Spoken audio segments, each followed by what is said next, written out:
لله وحده والصلاة والسلام على من لا نبي بعده ولا رسول بعده ولا معصوم بعده ولا أمة بعد أمتي ولا كتاب بعد كتابي أما بعد فأعوذ بالله من الشيطان الرجيم بسم الله الرحمن الرحيم اليوم أكملت لكم دينكم وأتممت عليكم نعمتي ورضيت لكم الإسلام دينا صدق الله العظيم وصدق رسوله النبي الكريم ونحن على ذلك لمن الشاهدين والشاكرين والحمد لله رب العالمين.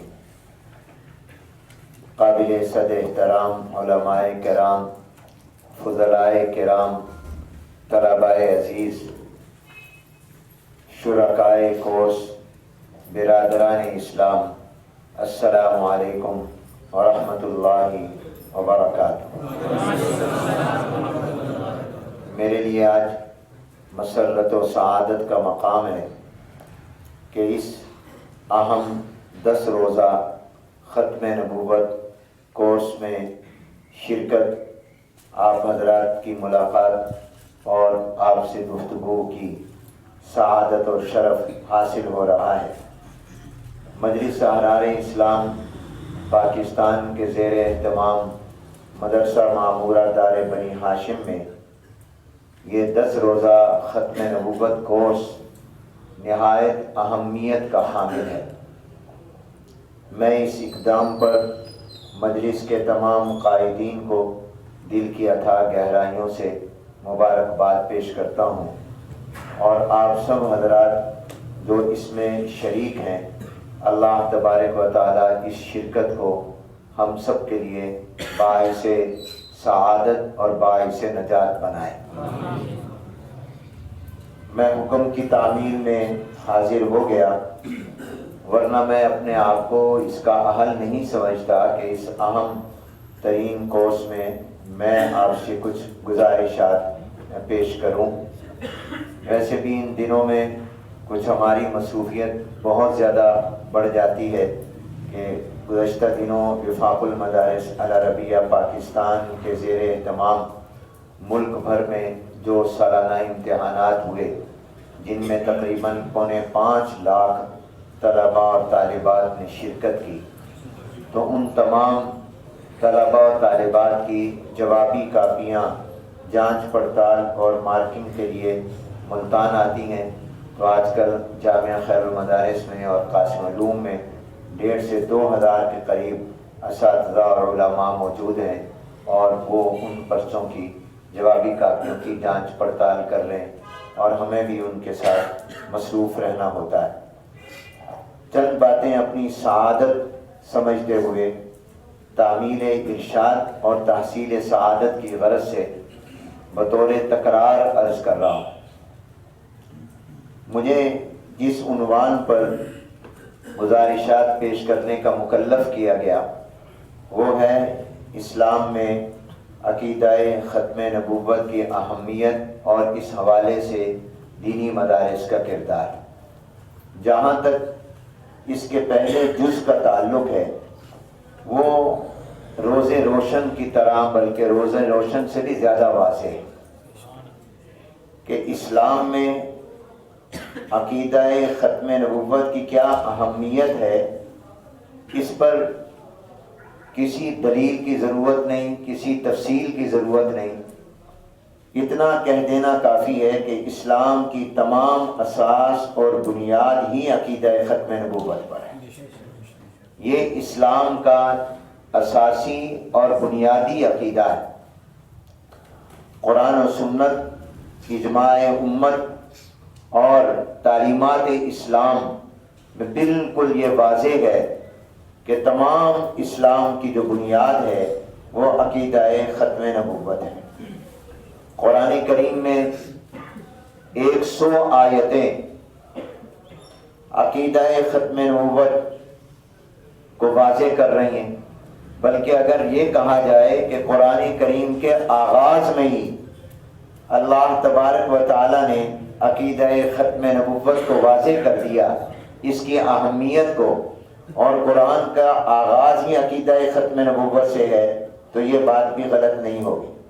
سورہ بقرہ میں اللہ تبارک و تعالی نے ارشاد فرمایا الف لام میم ذالک الکتاب لا ریب فیہ ھدی للمتقین الذین یؤمنون بالغیب ویقیمون الصلاة ومما رزقناہم ینفقون والذین یؤمنون بما انزل الیک وما انزل من قبلک۔ یہ قرآن کریم وہ کتاب ہے جس میں کوئی شک نہیں، جس میں کسی شبے کی گنجائش نہیں، یہ اہل تقوی کے لیے ہدایت ہے، یعنی اس سے فائدہ اہل تقوی اٹھاتے ہیں، ورنہ یہ تو ھدی للناس اور ھدی للعالمین ہے۔ اور متقین کون ہیں؟ جو اللہ پر بن دیکھے ایمان لاتے ہیں، نماز قائم کرتے ہیں اور اللہ کے دیے ہوئے رزق کو خرچ کرتے ہیں۔ اور آگے فرمایا کہ جو آپ پر اللہ نے وحی اتاری ہے اس پر ایمان لاتے ہیں، اور اس وحی پر بھی ایمان لاتے ہیں جو آپ سے پہلے انبیاء اور پیغمبروں پر اتاری گئی۔ تو یہاں اللہ نے دو وحیوں کا ذکر کیا، ایک وہ جو سرکار دو عالم صلی اللہ علیہ وسلم پر نازل ہو رہی ہے، اور ایک وہ جو حضور علیہ السلام سے پہلے 1,23,999 انبیاء اور پیغمبروں پر نازل ہوئی۔ ان تمام اللہ کی وحی کو سچ مانتے ہیں اور آپ پر اترنے والی وحی کو بھی سچ مانتے ہیں۔ اگر آپ کے بعد بھی وحی آنی ہوتی اور کسی نے نبی بننا ہوتا تو پھر اس کا ذکر بھی آتا، اور وما انزل من قبلک کے بعد وما انزل من بعدک بھی آتا، جبکہ اس کا ذکر نہیں ہے۔ تو جبکہ کئی جگہ پر یہ ذکر کیا گیا کہ آخرت پر ایمان لاتے ہیں، تو آخرت تو بعد میں آنے والی چیز ہے نا، تو جب اس کا ذکر ہے، اگر بعد میں کوئی وحی بھی آنی ہوتی اور کسی نے نبی بھی بننا ہوتا تو اس کا ذکر بھی ہوتا۔ تو قرآن کریم کے آغاز میں ہی اللہ تبارک و تعالی نے عقیدہ ختم نبوت کو بیان کر دی اور اس کی اہمیت بتا دی، اور یہ بالکل واضح کر دیا کہ وہی ہے جو حضور سے پہلے نازل ہوئی اور جو حضور علیہ السلام پر نازل ہوئی، اب اس کے بعد کوئی وحی نازل نہیں ہوئی۔ ظاہر ہے جب وحی نہیں آنی تو کوئی نبی نہیں، کیونکہ نبی ہوگا تو وحی ہوگی۔ تو آپ کے بعد کسی وحی کا تذکرہ نہیں معلوم ہوا، کسی کو نبوت ہی نہیں ملنی۔ وہ ایک میں لطیفہ سنایا کرتا ہوں، ایک شخص جھوٹا مدعی نبوت تھا، تو وقت کا جو امیر تھا وہ پکا مسلمان تھا، اس کو پتہ چلا کہ ایک شخص نے ہماری حکومت اور سلطنت میں نبوت کا دعویٰ کیا ہوتا۔ اس نے اس کو گرفتار کروایا، اپنے پاس بلوایا، وہ بڑا کمزور لاغر قسم کا تھا۔ تو اب اس کا ارادہ یہ ہوا کہ اس کو سزا دی جائے، اس کی پٹائی کی جائے، اس کو خبر اس کی لی جائے۔ اس سے پوچھا کہ ابھی تو نبی ہونے کا دعویٰ کرتا ہے، کہا تیرے اوپر وحی بھی آتی ہے، کہا میرے اوپر وحی بھی آتی ہے۔ اب اس امیر نے یہ سوچا کہ ابھی اس کو ماریں گے تو یہ تو 2-4 میں ہی ختم ہو جائے گا، ذرا کچھ اس کو کھلایا پلایا جائے، موٹا تازہ کیا جائے تاکہ اس کی سرزنش میں بھی ذرا کوئی صحیح لطف بھی آئے۔ تو اس کو چند دن کے لیے کچن میں بند کر دیا اور کھانے پینے کا وافر سامان اس کو دیا گیا کہ خوب کھاؤ پیو۔ چند دن کے بعد بادشاہ نے کہا اس کو بلایا گیا، وہ ذرا موٹا تازہ ہو گیا تھا۔ تو اس سے اس نے پوچھا ہاں بھائی تیرے اوپر کوئی وحی آئی اس زمانے میں؟ اس نے کہا آئی۔ اس نے کہا کیا آئی؟ کہا میرے اوپر یہ وحی آئی یا ایھا النبی باورچی خانے میں رہی ہو۔ میرے اوپر یہ وحی آئی یا ایھا النبی باورچی خانے میں رہی ہو، کہ تو باورچی خانے میں نہیں، اب تو پھر جیل خانے میں جائے گا، اور جیل خانے میں بھی نہیں بلکہ آگے جائے گا۔ تو یہ بات تو میں نے ایسی بطور آپ کے خوشطبی کا ذکر کر دی۔ حضور اکرم صلی اللہ علیہ وسلم سے پہلے آنے والی وحی اور حضور پر آنے والی وحی کا ذکر ہے، اس لیے جناب نبی کریم صلی اللہ علیہ وسلم نے فرمایا کہ وحی بند ہو۔ آپ کے بعد حدیثوں میں آتا ہے کہ وحی انقطعت الوحی، سیدنا صدیق اکبر رضی اللہ عنہ نے فرمایا، عمر نے فرمایا، حضرات صحابہ نے فرمایا، وحی بند ہو گئی۔ تو یہ عقیدہ ختم نبوت اتنا اہم ہے کہ اسلام کی اساس اور بنیاد اس پر ہے۔ قرآن کریم کی 100 آیات اس پر واضح دلالت کرتی ہیں، اور اللہ نے قرآن کریم کے آغاز میں ہی اس عقیدہ ختم نبوت کو بیان فرما دیا اور بتا دیا، اور اس کے بعد احادیث مبارکہ میں جتنی زیادہ احادیث اس عقیدے کی اہمیت کے لیے ہیں شاید ہی کسی اور کے لیے. 200 احادیث یہ حضرت مفتی محمد شفیع صاحب رحمۃ اللہ علیہ کی جو کتاب ختم نبوت ہے اس کا ضرور مطالعہ کریں. حضرت نے اس میں تمام کا تذکرہ کیا ہے اور 200 احادیث مبارکہ. پھر امت کا سب سے پہلا جو اجماع ہوا ہے وہ عقیدہ ختم نبوت پر ہوا ہے. تو قرآن و سنت سے اور اجماع امت سے اس عقیدہ ختم نبوت کی اہمیت معلوم ہوتی ہے. جو آیت مبارکہ میں نے پڑھی سورہ مائدہ کی الیوم اکملت لکم دینکم واتممت علیکم نعمتی، اس میں جو اللہ نے خوشخبری سنائی کہ ہم نے تمہارے دین کو مکمل کر دیا، جو تکمیل دین کا اور اتمام نعمت کا اعلان اس آیت مبارکہ میں کیا گیا، یہ اعلان نہ تورات میں ہے، نہ انجیل میں ہے، نہ زبور میں ہے. حضور اکرم صلی اللہ علیہ وسلم سے پہلے آنے والے انبیاء اور پیغمبروں پر جو وحی نازل ہوئی، کسی نبی پیغمبر رسول پر اس طرح کی وحی اس مضمون کے نازل نہیں ہوئی. یہ صرف قرآن میں اور جناب نبی کریم صلی اللہ علیہ وسلم پر نازل ہوئی کہ ہم نے آپ کے دین کو مکمل کر دیا. یہ تکمیل دین دلیل ہے ختم نبوت کی. تکمیل دین ختم نبوت کی وجہ سے ہی ہوا. اگر ختم نبوت نہ ہوتی، بعد میں بھی نبوت میں جاری رہنا ہوتا، تو پھر اس کی تکمیل کا اعلان کیسے کیا جاتا؟ تکمیل کا اعلان ہوتا ہی اس وقت ہے جب سب سے آخری آ جائے. تو یہ تکمیل دین کا جو اعلان ہے یہ ختم نبوت کی بہت بڑی دلیل ہے. اس کو آپ دیکھیے کہ اس دور کے غیر مسلم بھی جانتے اور سمجھتے تھے. اسی لیے یہودیوں نے کیا کہا، اور عام یہودی نے نہیں، یہودی عالم نے آ کر کہا امیر المومنین حضرت عمر بن خطاب رضی اللہ تعالی عنہ سے کہ تم قرآن کریم میں ایک آیت پڑھتے ہو اور تم تو اس طرح ہی پڑھ جاتے ہو. شاید یہ اس کا خیال تھا، جبکہ ہمارے واقعہ تو ایسا نہیں، کہ تمہاری نظر میں اس آیت مبارکہ کی شاید اتنی اہمیت بھی نہیں. ہم سے پوچھو کہ اس کی کتنی بڑی اہمیت ہے. اور وہ آیت جو تم پڑھتے ہو اگر یہ ہمارے اوپر نازل ہوتی، یعنی ہمارے پیغمبر موسیٰ علیہ السلام پر نازل ہوتی، یہ تورات میں نازل ہوتی، تو جس دن یہ نازل ہوتی تو ہم اس دن کو عید کا دن بنا لیتے. یہ اس نے کہا. حضرت عمر بن خطاب رضی اللہ عنہ نے فرمایا کون سی آیت ہے؟ اس نے کہا الیوم اکملت لکم دینکم واتممت علیکم نعمتی ورضیت لکم الاسلام دینا. تو حضرت عمر بن خطاب رضی اللہ تعالیٰ نے جواب میں فرمایا ہاں ہمیں معلوم ہے، ہمیں تو یہ معلوم ہے جہاں کہ یہ ہمارے نبی پر نازل ہوئی وہاں ہمیں وہ دن بھی معلوم ہے جب یہ نازل ہوئی، اور ہمیں وہ وقت بھی معلوم ہے یہ جب نازل ہوئی، اور وہ جگہ بھی معلوم ہے جہاں یہ نازل ہوئی، وہ موقع بھی معلوم ہے جس موقع پر یہ نازل ہوئی. یہ آیت مبارکہ عرفات کے میدان میں نازل ہوئی، یہ حجۃ الوداع کے موقع پر نازل ہوئی، یہ عرفہ کی شام کو 9 ذی الحجہ کی شام کو نازل ہوئی. جمعۃ المبارک کا دن تھا اور جمعے کے شام میں اور آخری لمحات میں یہ آیت مبارکہ نازل ہوئی. یہ بات حضرت عمر بن خطاب رضی اللہ تعالیٰ عنہ نے جو فرمائی تو گویا اس بات کی طرف اشارہ کر دیا کہ ہمارا دین مکمل چونکہ ہو چکا، اس لیے ہم اپنی مرضی سے عید کے دن نہیں بناتے. ہمارے عید کے دن بھی وہی ہیں جو ہمارے کامل دین نے ہمیں عطا کر دی ہیں. تم تو اپنے کرتے رہتے ہو تعریفات، ہم نہیں تعریفات کر سکتے.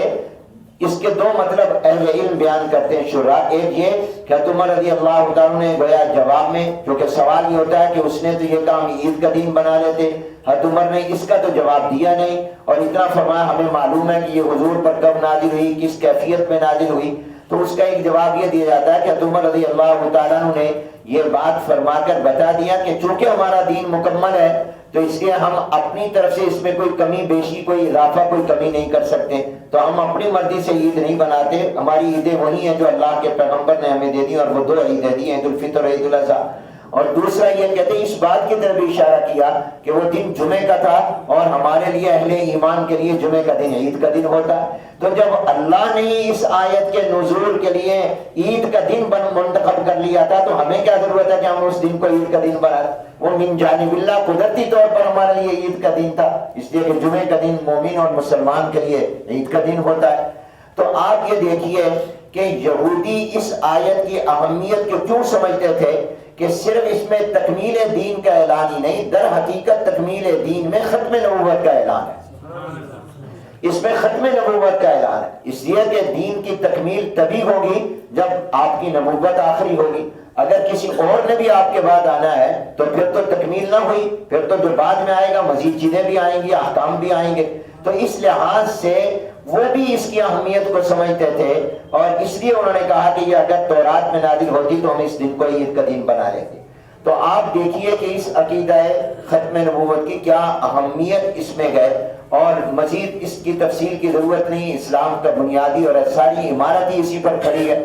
آپ دیکھیے یہ جو احادیث مبارکہ کو اللہ نے محفوظ رکھا اور محفوظ کرا دیا کہ جناب نبی کریم حضور اکرم صلی اللہ علیہ وسلم کی پوری حیات طیبہ مکمل اصل شکل میں محفوظ ہے۔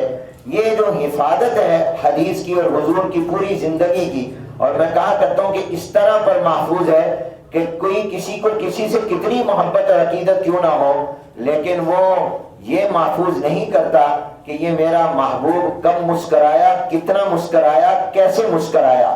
اور صحابہ کرام رضوان اللہ اجمعین نے حضور کی مسکراہٹوں کو بھی محفوظ رکھا کہ حضور کب کب مسکرائے، پھر کتنا مسکرائے، کب آپ کا پورا منہ کھلا اور کب تھوڑا کھلا، حضور روئے کب، کس موقع پر روئے، کتنا روئے، کیسے روئے۔ اس آپ کے آنسوؤں کو اور اس کیفیت کو بھی حضور علیہ السلام کی صحابہ نے محفوظ کیا۔ یہ غیبی نظام تھا۔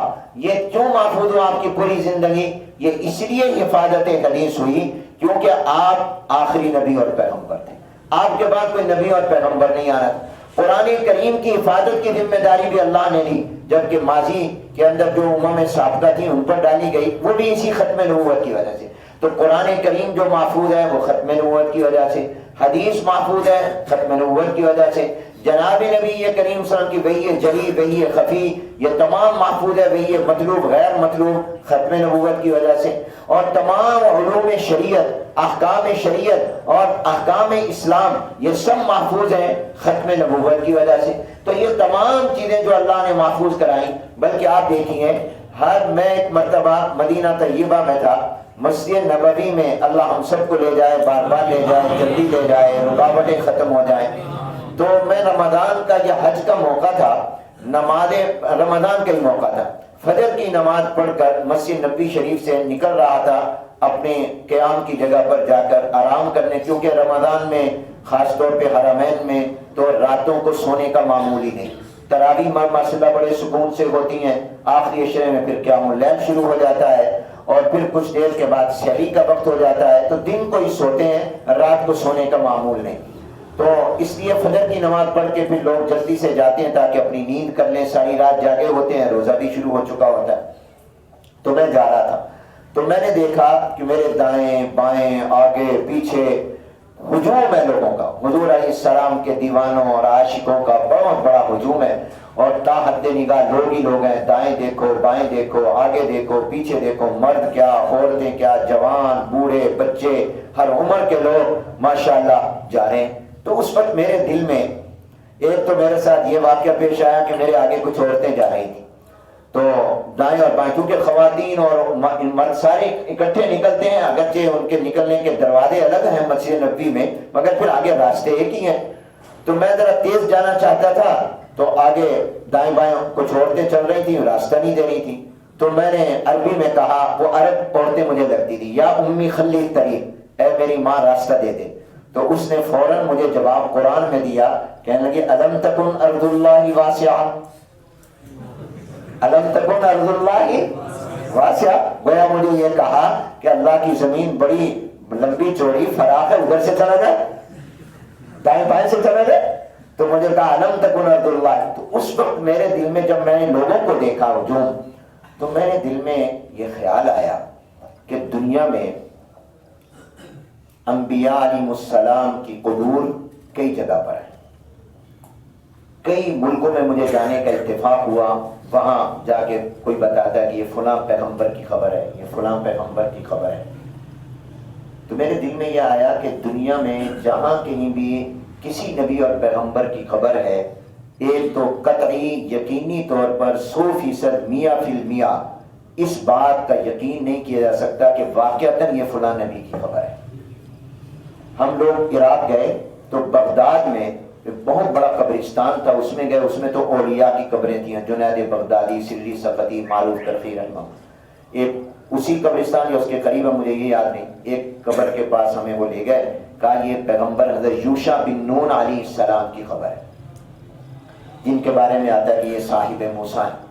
تو ہم وہاں گئے، حضرت یوشع بن نون علیہ السلام کی قبر پر، ہم نے کہا پیغمبر کی قبر ہے، اللہ نے یہاں حاضری کا موقع دیا، ہم نے وہاں دعا کی، فاتح پڑھی۔ اس کے بعد ہم یہ عراق میں بغداد، عراق کے بعد ہم لوگ گئے کویت، کویت کے بعد ہم گئے اردن۔ جب ہم اردن گئے تو اس کا جو دارالحکومت اس کا نام عمان ہے، تو وہاں پر بھی بہت سے صحابہ کرام اور انبیاء علیہ السلام کی قبور ہیں، تو وہاں بھی ہم ایک قبرستان میں گئے، تو وہاں انہوں نے ہمیں کہا، ہمارے میزبانوں نے، کہ یہ ایک نبی کی قبر ہے، آپ یہاں بھی حاضری دے لیں۔ ہم نے کہا کس پیغمبر کی؟ انہوں نے کہا حضرت یوشع بن نون علیہ السلام کی۔ تو میں نے ان سے کہا کہ ابھی ہم اسی سفر میں عراق سے ہو کر آ رہے ہیں، تو بعض لوگوں نے کہا کہ بغداد میں وہ دفن ہے، اور آپ کہہ رہے ہیں یہاں اردن میں ہے، تو ان کی قبر یہاں ہے یا وہاں ہے؟ وہ یہاں ہے یا وہاں؟ انہوں نے کہا ایک روایت یہ ہے، ایک روایت یہ ہے، کچھ کہتے ہیں وہاں ہے، کچھ کہتے ہیں وہاں ہے۔ تو گویا یقینی اور متعین نہ ہوا کہ کہاں پر قبر ہے۔ یہ اللہ کا نظام ہے۔ ایک ایسے پیغمبر ہیں جن کے بارے میں 100% یقین ہے کہ وہ یہیں پر آرام فرما ہے، اور وہ کون ہے؟ بولو، جناب نبی کریم رحمت عالم حضرت محمد الرسول اللہ صلی اللہ علیہ وسلم۔ جہاں کوئی دو روایتیں نہیں ہیں، کوئی دوسرا قول نہیں ہے کہ حضور اکرم صلی اللہ علیہ وسلم یہاں نہیں ہے، مکہ المکرمہ میں ہے، حضور صلی اللہ علیہ وسلم مدینہ پاک میں اس جگہ پر نہیں ہے، جنت البقیع میں ہے، نہیں، سب کو یقین ہے، متعین ہے، قطعی ہے، سب مانتے ہیں کہ حضور علیہ السلام یہیں پر آرام فرمائے۔ تو میرے دل میں یہ آیا کہ اللہ نے جس پیغمبر کی نبوت کو قیامت تک باقی رکھنا تھا، اللہ نے اس کی قبر کو بھی محفوظ رکھا، اور ان کی نبوتیں باقی نہیں، اس لیے متعین طور پر نہیں۔ اگر کسی کا پتہ بھی ہے تو اس کی قبر پر اتنے لوگوں کا آنا نہیں، جانا نہیں، جتنا حضور علیہ السلام کے روضہ مبارک پر تانتا بنا رہتا ہے دن رات۔ تو کیوں؟ اس لیے کہ آپ کی نبوت باقی ہے، اس لیے اللہ نے آپ کے ہاتھوں کی بنائی ہوئی مسجد کو بھی باقی رکھا، اللہ نے آپ کی قبر مبارک کو بھی محفوظ رکھا، آپ کی زندگی کی ہر ادا کو بھی اللہ نے محفوظ رکھا، کیونکہ آپ کو اللہ نے آخری نبی بنا، آپ کے بعد کوئی نبی نہیں آنا تھا، اس لیے آپ پر اترنے والی کتاب کی بھی حفاظت اللہ نے کی، تمام احکام کی بھی حفاظت کی، قرآن کے لفظوں پر بھی پہرا دیا اور قرآن کے معنی پر بھی پہرا دیا۔ یہ تمام کے تمام کس وجہ سے ہے؟ ختم نبوت کی وجہ سے۔ تو جناب نبی کریم صلی اللہ علیہ وسلم، یہ تو عقیدہ ختم نبوت۔ اور اس حوالے سے میں ایک بات یہ بھی آپ سے عرض کر دوں کہ دیکھیے، آج لوگ دھوکہ دیتے ہیں، اور یہ جنہوں نے اس عنوان سے، کسی بھی عنوان سے فرقے آئے، میں راستے میں شاہ سے، یہ سب ان کی بنیادی دھوکے پر ہے، دجل و فریب پر ہے۔ یہاں ملتان میں کینٹ میں ہمارے ملنے والے ایک ڈاکٹر تھے، آئی اسپیشلسٹ، فوت ہو گیا، اللہ کو پیارے ہو گیا، ڈاکٹر منظور مرحوم ان کا نام تھا، سالیوان سے اصل تعلق تھا۔ حضرت مفتی مقبول صاحب رحمۃ اللہ علیہ جو گلاسگو میں تھے، فوت ہوئے، اور جامعہ رشیدیہ علوم شرعیہ، ان حضرات کے ساتھ ان کا، مفتی مقبول صاحب سے، علامہ غلام رسول صاحب رحمۃ اللہ علیہ سے ان کا خاندانی تعلق بھی تھا۔ میں ان کے پاس کبھی کبھی اپنی نظر چیک کرانے جاتا تھا، مجھے کہنے لگے کہ مولوی حنیف، میرے مکان، میرے کلینک کے ساتھ والا جو کلینک ہے، یہ ایک قادیانی ڈاکٹر کا ہے، مرزائی ڈاکٹر کا، یہ میرے پاس آتا رہتا ہے، مجھے آ کے لٹریچر دیتا رہتا ہے، اور مجھے آ کر ترغیب دیتا رہتا ہے، اور کچھ نہ کچھ آ کر دعوت دیتا رہتا ہے، تو میں اس کو جواب دیتا رہتا ہوں۔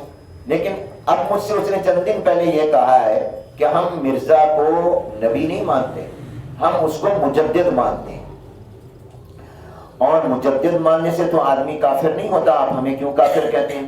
میں تو اس کو مجدد مانتا ہوں، مجدد تو تم بھی مانتے ہو، کیا حضرت مولانا اشرف علی تھانوی رحمۃ اللہ علیہ کو آپ مجدد نہیں کہتے؟ آپ ان کو مجدد کہتے۔ شیخ احمد سرہندی رحمۃ اللہ علیہ کو آپ مجدد نہیں کہتے؟ مجدد الفسانی، آپ بھی تو ان کو مجدد کہتے ہیں۔ تو ہم اگر مجدد مانیں تو کافر ہو گئے، آپ کسی شخصیت کو اور عالم کو مجدد مانیں تو آپ پکے مسلمان مومن۔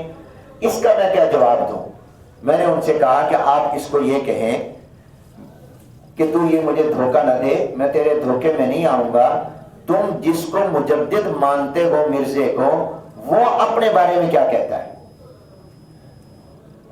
اپنے بارے میں کیا یہ کہتا ہے کہ میں مجدد ہوں، یا یہ کہتا ہے کہ میں مسیح موعود ہوں، میں مہدی ہوں اور میں نبی ہوں، میں پیغمبر ہوں؟ وہ اپنے بارے میں کیا کہتا ہے؟ ہم جن کو مجدد مانتے ہیں وہ تو اپنے آپ کو مسلمان مومن کہتے ہیں، وہ مجدد ہونے کا دعویٰ بھی نہیں کرتے، ہم نے ان کو مجدد کہا ہے۔ وہ تو اپنے آپ کو مجدد بھی نہیں کہتے، وہ تو کہتے ہیں ہم کچھ بھی نہیں ہیں، وہ تو اپنے آپ کو عالم بھی نہیں کہتے۔ مولانا اشرف علی تھانوی نے کہیں نہیں کہا میں مجدد ہوں، کہیں نہیں یہ دعویٰ کیا کہ میں عالم ہوں۔ ان کا تو یہ حال ہے کہ ایک مقدمے میں عدالت نے ان کو بلایا، طلاق کا معاملہ تھا، اور بعض کہتے تھے ہو گئی، بعض کہتے ہیں نہیں، فتوے بھی مختلف آ گئے۔ انگریز جج تھا، اس نے دونوں فریقوں سے کہا کسی ایک عالم کو تم اتفاق کر لو، ثالث مان لو، میں بلا لیتا ہوں، وہ جو رائے دیں گے ہم اس کے مطابق۔ انہوں نے کہا مولانا اشرف علی تھانوی کو بلا لو۔ ہر مولانا اشرف علی تھانوی آ گئے عدالت میں، اور عدالت نے پہلے سوال کے نام کیا، نام بتایا، پھر اس کے بعد ولدیت پوچھی، پھر آگے یہ کہا آپ عالم ہیں، آپ عالم ہیں؟ تو مولانا اشرف علی تھانوی رحمۃ اللہ علیہ فرماتے میں ششوپن میں پڑ گیا کہ میں اس کو کیا جواب دوں؟ اگر میں یہ کہوں کہ میں عالم نہیں ہوں تو یہ کہے گا پھر آپ کیا کرنے آئے، آپ واپس جائیں۔ یہ تو فیصلہ وہی کر سکتا ہے جو عالم و شریعت کا ایک مسئلے کا فیصلہ ہے، تو آپ کیسے کیوں آ گئے؟ اور اگر میں یہ کہہ دوں کہ میں عالم ہوں تو اس میں دعویٰ ہوگا، اور یہ میرے مزاج کے بھی خلاف ہے کہ میں اپنے آپ کو عالم کہوں۔ تو میں نے اللہ سے رجوع کیا، اللہ میرے دل میں جواب ڈال دے، تو اللہ نے میرے دل میں فوراً جواب ڈال دیا۔ میں نے کہا لوگ یوں ہی کہتے ہیں، لوگ یوں ہی کہتے ہیں۔ تو ہمارے حضرات جن کو ہم مجدد کہتے ہیں وہ تو اپنے آپ کو مجدد کیا عالم بھی نہیں کہتے، وہ تو یہ بھی دعویٰ نہیں کرتے۔ اور تم جس مرزے کو کہتے ہو بقول تمہارے، اگرچہ تمہاری یہ بات بھی غلط ہے لیکن دھوکے کے لیے کہہ رہے ہو، تو یہ بتاؤ کہ وہ اپنے بارے میں کیا کہتا ہے۔ وہ اپنے بارے میں جب یہ کہتا ہے کہ میں مہدی ہوں، میں مسیح موعود ہوں، میں جو ہے وہ نبی ہوں، تو اس نے جب اپنے آپ کو نبی کہا تو وہ تو مسلمان بھی نہیں رہا۔ آپ اس کو مجدد مانتے ہیں، آپ کو تو مسلمان ماننا بھی غلط ہوگا، آپ کا مسلمان ماننا بھی آپ کو کافر بنا دے گا۔ تو ہم جس کو مجدد کہتے ہیں اس نے اپنے کبھی نبی ہونے کا دعویٰ کیا، مجدد ہونے کا بھی نہیں کیا۔ تم جس کو کہہ رہے ہو وہ اپنے آپ کو کیا کہتا ہے؟ تو جو شخص یہ کہے کہ میں نبی ہوں وہ تو مسلمان بھی نہیں رہا، تو تمہارا اس کو مجدد ماننا بھی غلط ہے، اس سے بھی تم دائرہ اسلام سے خارج ہو جاؤ گے اگر تم اس کو مجدد مانو گے، بلکہ مسلمان بھی مانو گے، وہ تو کافر ہو گیا، وہ تو دائرہ اسلام سے نکل گیا۔ اسی طرح پر آج یہ کیا دھوکہ دیں گے، کہیں گے جی ہمارا ختم نبوت پر ایمان ہے۔ تو یاد رکھیے آج آپ اس دھوکے میں کبھی نہ آئیے گا، صرف ختم نبوت کا اقرار کافی نہیں، جھوٹے مدعیان نبوت کی تکذیب، تکفیر، انکار بھی ضروری ہے۔ ان سے یہ بھی کہو کہ تم یہ کہو کہ میں مرزے کو جھوٹا مانتا ہوں، میں اس کو کافر مانتا ہوں۔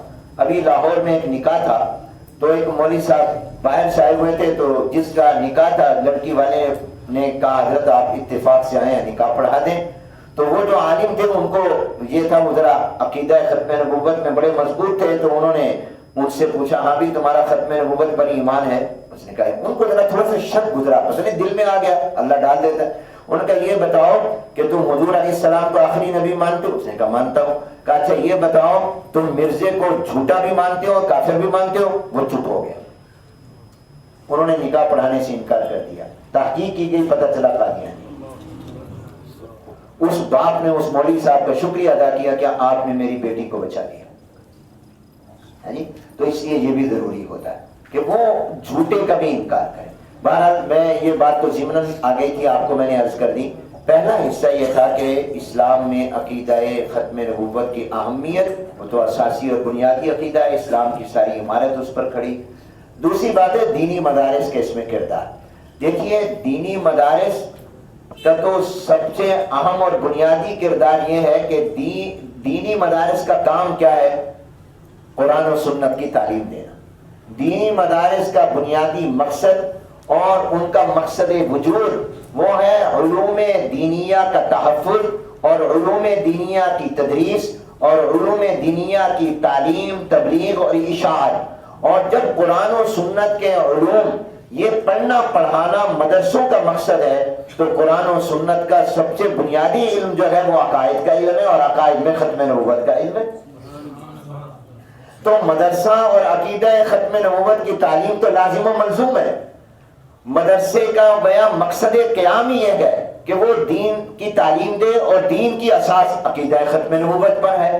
تو جب اس نے دینی تعلیم دینی ہے اور اس کا کام ہی قرآن و سنت کے علوم کی ترویج ہے اور قرآن و سنت کے علوم کی تدریس اور تعلیم ہے، تو ظاہر ہے کہ قرآن و سنت کی جو تعلیم ہے اس کا بنیادی نقطہ اور محور اور مرکز جو ہوگا، جو دل کی طرح ہے، وہ عقیدہ ختم نبوت. تو مدرسے کا سب سے بڑا کردار یہ ہے کہ مدرسے نے جہاں عقیدہ توحید، عقیدہ رسالت، عقیدہ آخرت اور تمام عقائد کی تعلیم دی، وہاں سب سے زیادہ بنیادی عقیدہ ختم نبوت کی تعلیم دی. ہمیں جو بھی ختم نبوت کی تعلیم ملی ہے وہ مدرسے سے ملی، اور یہ روز اول سے چلا آ رہا ہے. اسی لیے آپ پھر ایک بات تو یہ کہ اس کی تعلیم، اس پر تصنیفات، تعلیفات اور رد فرق باطلہ اور رد منکرین ختم نبوت، یہ مدرسے نے پہلے دن سے، مدرسہ صرف اور صرف عقیدہ ختم نبوت نہیں پڑھاتا، انکار ختم نبوت کے فتنے سے اور اس باطل کی تردید بھی پڑھاتا ہے، اور وہ بھی اس کے نصاب اور نظام کا بنیادی حصہ اور لازمی ہے.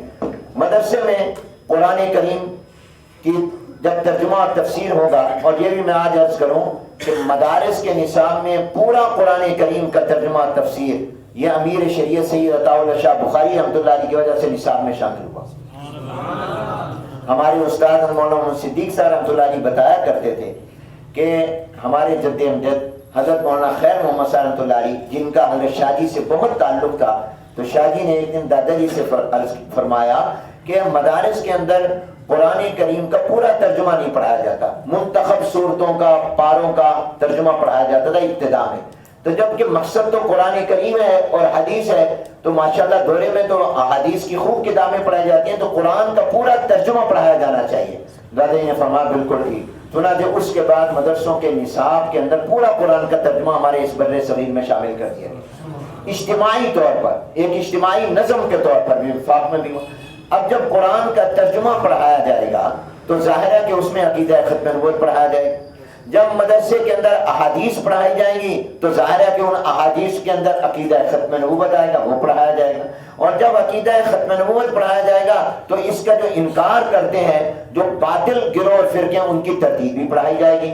تو مدرسے نے اپنے نصاب و نظام تعلیم کی اساس اور بنیاد اسلامی اور دینی عقائد پر جب رکھی ہے، دینی علوم پر رکھی ہے، تو دینی علوم کا جو سرچشمہ اور بنیاد اور اساس ہے وہ یہ عقیدہ ختم نبوت ہے، اس کی تعلیم دی جا رہی ہے. دوسری مدرسوں کی خدمت یہ ہے کہ مدارس نے ہمیشہ عقیدہ ختم نبوت کے محافظ اور چوکیدار رجال اور افراد تیار کیے ہیں.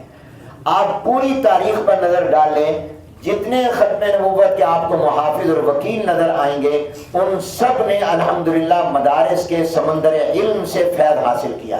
آپ دیکھیے رئیس المحدثین، محدث العصر حضرت علامہ انور شاہ کشمیری رحمۃ اللہ علیہ، حضرت علامہ انور شاہ کشمیری رحمۃ اللہ علیہ نے ختم نبوت کے عقیدے کے تحفظ میں جو خدمات سر انجام دی اس بر صغیر کے اندر، اور پھر وہ پھیل گئی پورے عالم میں، وہ سونے کے پانی سے لکھنے کے قابل ہیں. حضرت علامہ انور شاہ کشمیری رحمۃ اللہ علیہ کا تعلق کہاں سے تھا؟ مدرسے سے تھا.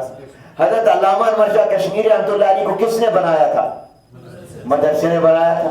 پھر اسی مدرسوں کے بنے ہوئے عظیم شخصیت نے 1930 میں لاہور انجمن خدام الدین کے جلسے میں امیر شریعت سید عطا اللہ شاہ بخاری رحمۃ اللہ علیہ کو امیر شریعت کا لقب دیا، اور 500 علماء سمیت خود حضرت شاہ جی کے ہاتھ پر بیعت کی عقیدہ ختم نبوت کے تحفظ کے لیے. اور اس طرح پر یہ تحریک چلی. اور پھر جو مشہور تاریخی مقدمہ بہاول پور ہے، یہ مقدمہ بہاول پور کس نے لڑا؟ بولو. علامہ انور شاہ کشمیری کا تعلق کس سے تھا؟ دارالعلوم دیوبند سے، مدرسے سے تھا. یہ مدرسے کے اور دیوبند سے آتے تھے، اور ساتھ ان کے جتنے بھی علماء ہوتے تھے دائیں بائیں آگے پیچھے جو اس مقدمے میں تھے، وہ سارے کہاں سے تیار ہوئے تھے؟ بولو. مدرسے سے تیار ہوئے تھے. تو مدرسے نے ختم نبوت کے لیے کتنا عظیم الشان کام کیا.